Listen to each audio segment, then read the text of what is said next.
Another morning ride here in Marilake. And syempre, kasama natin ang mga makukulit na bears. Umagang-umaga pa lang, binibriefing ko na si Kayla kung paano posing ang gagawin niya pagtapat namin sa may Palo Alto. Nice! Sabi ko, mag-McDo pose siya.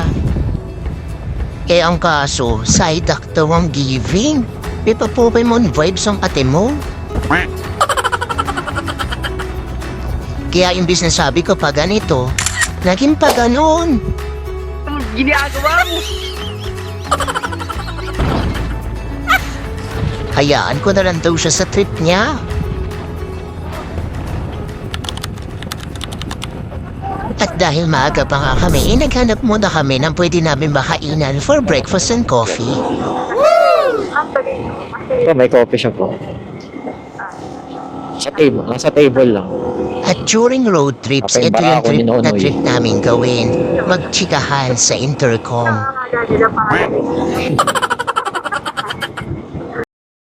So eto, napadpad kami dito sa may Yeis. Kain muna sandali.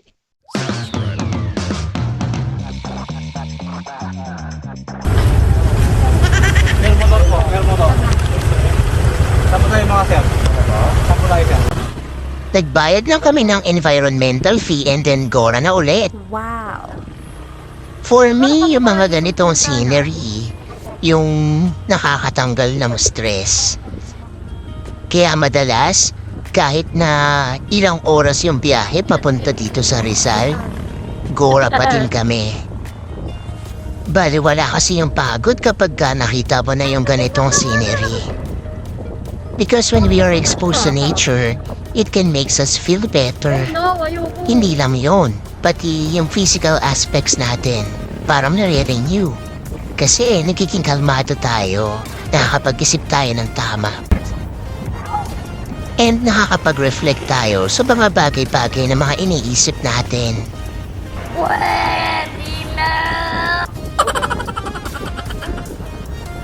Dito rin pala yung daan nung last na nag-trail road trip kami ni Alan. May pala ka? Memorable sa akin yan kasi doon ako nakakita ng Pisana Palaka na nasagasaan. Hindi yan na itatanong. Sobrang nandidiri ako at natatakot ako sa palaka. At mukhang naliligaw na nga po kami pero napakaganda talaga dito. Naisipan na nga namin magtanong-tanong sa mga lokal para hindi na kami magbabaliktad ng damit dahil kami ay naliligaw. Sabi nila kung maliwalang daw kami dito hanggang ma-reach namin yung pinakadulo. A little longer than a few minutes later. Nasa may dulo lang daw ng kanto na to yung pupuntahan namin.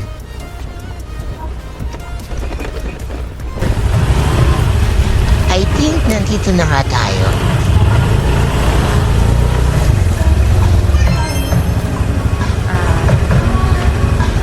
Ito yung unang bumungad sa mga bata, yung swing by the tree. Welcome mga ka-travel diaries. Nandito tayo ngayon sa Isla San Andres.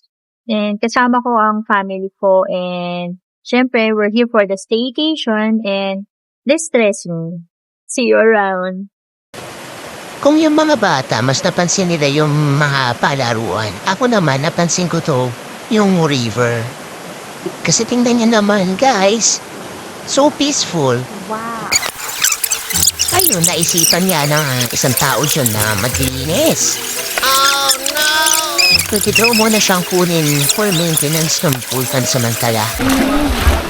So, enjoy muna yung mga bata mag-swimming.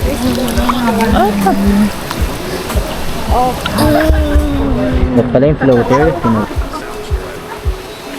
Mabigat ha? Sabi ko sa mabigat. This is our first family banding sa ganitong kind of place. Actually, dati pangarap lang namin ito ni Alan. Dahil parehas kasi kaming layas. Ayun, unti-unti namin ginawang reality yung ganito. Gusto kasi namin maintindihan ng mga kids namin na hindi lang gadgets and material things yung nagbibigay saya sa isang tao. O pwede rin yung experiences at saka yung nature.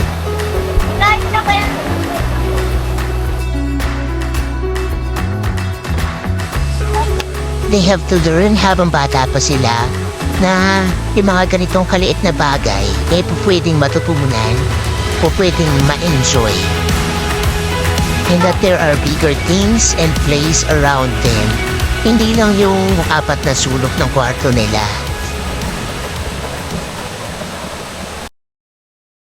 Ito yung nakuha naming cabana na good for 6 packs. And since 4 lang naman kami, ako, si Alan, and 2 kids, medyo maluwag na for us tong cabana. So, meron sila ditong parang mini port. And inside, syempre, meron din siyang mga beds. 3 yung beds dito. Tara. Punta tayong boso-boso. Due to unforeseen circumstances.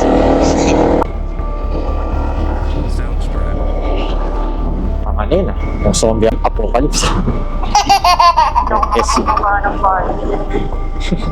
Ako din eh. Parang may lalabas na to.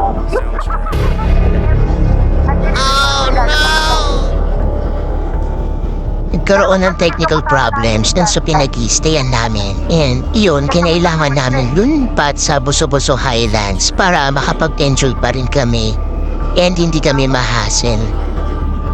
Kaso dahil gabi na, napakadilim na dun sa dinadaanan namin, Messi, oh, sobrang tignan mo yung nakakatakot na guys. Ano? Ano nakikita mo? Ha? Ano nakikita mo sa harapan? Total darkness, Lambaks guys. yun eh. Ganitong scenery naman yung inabutan namin sa Boso-Boso Highlands. Napakadaming pool and syempre makakapag-enjoy talaga yung mga bata.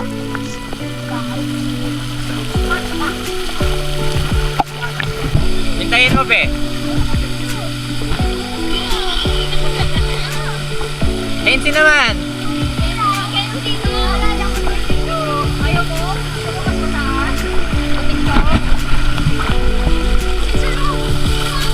Okay.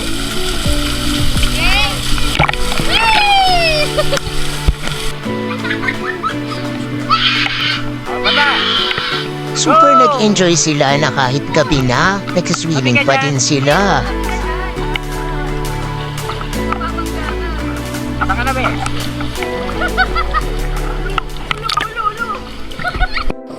Ganitong view naman po yung gumising sa amin sa umaga.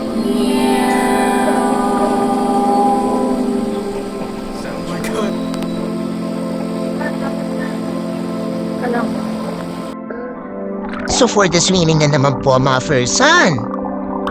Nice.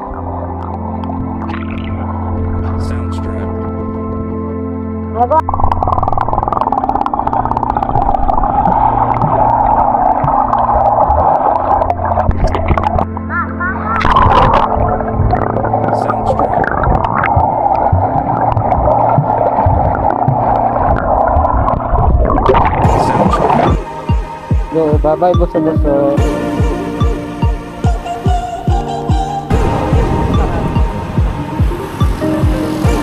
Sa akin kayo lang.